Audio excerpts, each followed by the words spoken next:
Hello everyone. इस video में हम राजस्थान के जो मुख्य मुख्य महल हैं, जो नगर हैं, किस नगर को किस राजा ने बसाया था, कौन किस व्यक्ति ने बसाया था, कौन कौन सी हवेलियां राजस्थान में हैं और किस कारण से वो बहुत ज्यादा प्रसिद्ध है, उनसे रिलेटेड जो इंपॉर्टेंट क्वेश्चंस हैं जो एग्जाम्स में बार बार रिपीट होते हैं उनको हम डिस्कस करेंगे। ठीक है, और इस टॉपिक को हम क्वेश्चंस के थ्रू याद करने की कोशिश करेंगे। ठीक है, और हर जो फैक्ट है उसको हम यहाँ समझेंगे। ठीक है, तो चलो स्टार्ट करते हैं। देखो, जो हमारा फर्स्ट क्वेश्चन है वो है कि राजस्थान में जहांगीर के महल कहाँ स्थित है। ठीक है, तो हमें बताना है कि जहांगीर के महल राजस्थान में कहाँ है। तो राजस्थान में पुष्कर में जहांगीर के महल स्थित है। ठीक है, नेक्स्ट क्वेश्चन है कि बूंदी में रंगमहल का निर्माण किसने करवाया था। ठीक है, तो बूंदी में रंगमहल का निर्माण बूंदी के महाराव छत्रसाल ने करवाया था रंगमहल का निर्माण। और ये जो रंगमहल है वो अपने भित्ति चित्रों के लिए, ठीक है, भित्ति चित्र क्या होते हैं, दीवारों पर जो चित्र जो बनाए गए हैं उनको बोलते हैं भित्ति चित्र। उन भित्ति चित्रों के लिए ये रंगमहल जो है वो बहुत ज्यादा प्रसिद्ध है। ठीक है, नेक्स्ट क्वेश्चन है कि डीग के महलों का निर्माण किसने करवाया था। तो डीग के महलों का निर्माण जाट महाराजा सूरजमल ने करवाया था। ठीक है, जो डीग है वो राजस्थान के जल महलों की नगरी बोलते हैं उसको, राजस्थान के जल महलों की इसको नगरी बोलते हैं। ठीक है, और ये जल महल किसने बनवाए थे, महाराजा सूरजमल ने बनवाए थे। नेक्स्ट क्वेश्चन है कि हवा महल किसने बनवाया था। ठीक है, तो हवा महल जो है वो कछवाहा वंश के, आमेर के कछवाहा वंश है, वहां का राजा हुआ था सवाई प्रताप सिंह, उन्होंने बनवाया था 1799 ईस्वी में इसको बनवाया था हवा महल को। ठीक है, हवा महल का जो वास्तुकार था, जो वास्तुकार मतलब जिसने वास्तुकला की यहाँ बनवाना चाहिए या नहीं बनवाना चाहिए, किस चीज को कहाँ बनवाना है, ये जो डिसाइड करता है उनका नाम था श्री लालचंद। ठीक है, हवा महल का जो वास्तुकार था उसका नाम था श्री लालचंद। ठीक है, हवा महल में देखो, अगर पता है तो देखो कि हवा महल 5 मंजिला है। कितना मंजिला है, 5 मंजिला है। ठीक है, और इसके प्रथम तल मतलब जो ग्राउंड फ्लोर है उस पर जो मंजिल बनी हुई है उसका नाम है शरद मंदिर तथा प्रताप मंदिर। ठीक है, ये प्रथम मंजिल को इस नाम से जाना जाता है, शरद मंदिर तथा प्रताप मंदिर। ठीक है, सेकंड मंजिल को जाना जाता है, सेकंड जो मंजिल है हवा महल की उसको जाना जाता है रतन मंदिर के नाम से। ठीक है, थर्ड जो मंजिल है उसको जाना जाता है विचित्र मंदिर के नाम से। ठीक है, और फोर्थ जो मंजिल है उसको जाना जाता है प्रकाश मंदिर के नाम से। ये हवा महल की हम जो मंजिल है 5 मंजिला जो हवा महल है उसके मंजिलों के नाम डिस्कस कर रहे हैं। और फिफ्थ जो मंजिल है उसको जाना जाता है हवा मंदिर के नाम से। ठीक है, तो ये हवा महल की 5 मंजिलें हैं और उनके अलग अलग नाम है।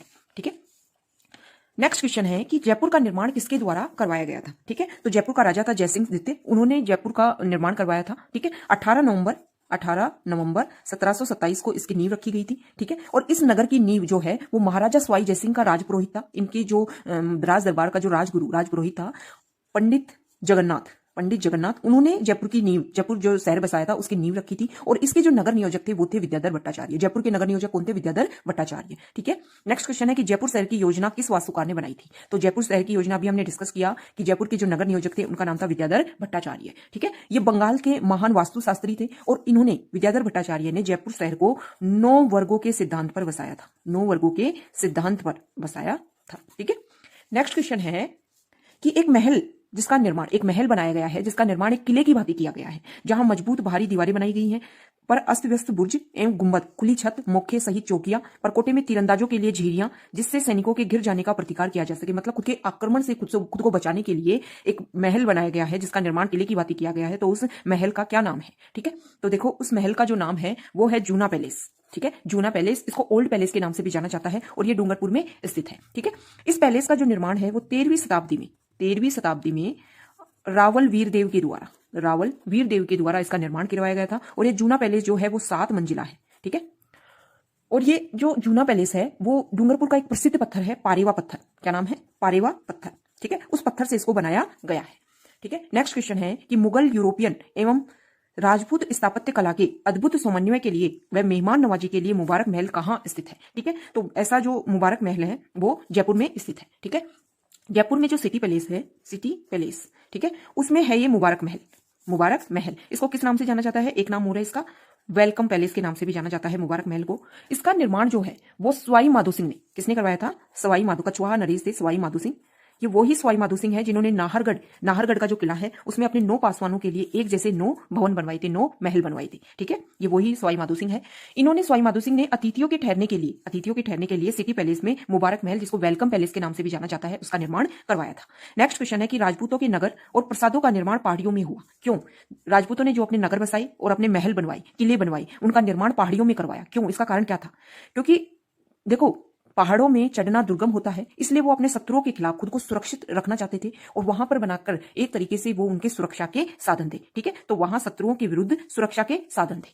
नेक्स्ट क्वेश्चन है कि अनेक खिड़कियों और झरोकों से सुसज्जित खेतड़ी महल के बहुमंजिल भव्य भवन में लखनऊ की भूल भुलैया और जयपुर के हवा महल की झलक देखी जा सकती है। शेखावाटी के इस हवा महल का निर्माण खेतड़ी के महाराजा भोपाल सिंह ने ग्रीष्मकालीन विश्राम स्थल के रूप में करवाया था। यह अद्भुत महल स्थित है। ठीक है, तो हमें बताना है कि जिसमें लखनऊ की तो भूल भुलैया और जयपुर के हवा महल दोनों का सामंजस्य मिलता है, वो महल कहाँ स्थित है? तो वो महल खेतड़ी महल झुंझुनू में स्थित है। ठीक है, इस खेतड़ी के महल को झुंझुनू का हवा महल भी बोलते हैं, झुंझुनू का हवा महल भी बोलते हैं। और इसका निर्माण 1770 ईस्वी में करवाया गया था। ठीक है, जो खेतड़ी के राजा थे महाराजा भोपाल सिंह, उन्होंने करवाया था। देखो, इस महल में हवा महल तो बोला गया है, लेकिन हवा महल की तरह कोई भी झरोका नहीं है इसमें, फिर भी इसको हवा महल के नाम से जाना जाता है। यह एक आश्चर्य की बात है इस खेतड़ी महल के लिए। नेक्स्ट क्वेश्चन है कि श्री अजयपाल संस्थापक थे। ठीक है, देखो, जो अजयपाल राजा था, चौहान राजा था। ठीक है, उन्होंने अजमेर की स्थापना की थी और कब की थी? 1113 ईस्वी में अजमेर की स्थापना की और 1113 ईस्वी में की। ठीक है, जो अजमेर है उसको भारत का मक्का, ठीक है, या फिर राजस्थान का हृदय स्थल के नाम से भी जाना जाता है। राजस्थान का हृदय स्थल के नाम से भी जाना जाता है। ये जो अजयपाल है, इन्होंने अजमेर नगर को बसाया। इसके अलावा पहाड़ी पर, तारागढ़ जो पहाड़ी है उसके ऊपर एक किले का निर्माण करवाया जिसको तारागढ़ का दुर्ग बोलते हैं। ठीक है, नेक्स्ट क्वेश्चन है कि राजस्थान में दानचंद चोपड़ा की हवेली कहाँ स्थित है? ठीक है, तो राजस्थान में जो दानचंद चोपड़ा की जो हवेली है वो सुजानगढ़ में स्थित है। नेक्स्ट क्वेश्चन है कि बच्छावतो, रामपुरिया, गुलेच्छा, सेठिया की हवेलियां राजस्थान में कहाँ स्थित है? तो ये जो हवेलियां हैं वो बीकानेर में स्थित है। ठीक है, बीकानेर को हवेलियों का शहर के नाम से जाना जाता है, हवेलियों का शहर। ठीक है, और बीकानेर में जो सबसे पुरानी हवेली है वो बच्छावतो की हवेली है। ठीक है, इस हवेली का निर्माण 1593 ईस्वी में कर्ण सिंह बच्छावत ने करवाया था। ठीक है, ये हवेलियों के नाम है, अलग अलग जो वहां पे बड़े बड़े परिवार हुए हैं उनके नाम पर ये हवेलियों के नाम है। इसके अलावा वहां पर बाठिया, ओसवाल की हवेलियां, ठीक है, माहेश्वरियों की हवेलियां, रामपुरिया, मोहता, मुंदड़ा, इन सब की ये हवेलियां वहां की प्रसिद्ध है। ठीक है, तो ये हमने राजस्थान में जो मुख्य मुख्य हवेलियां हैं उनके बारे में हमने डिस्कस किया। Okay, thank you.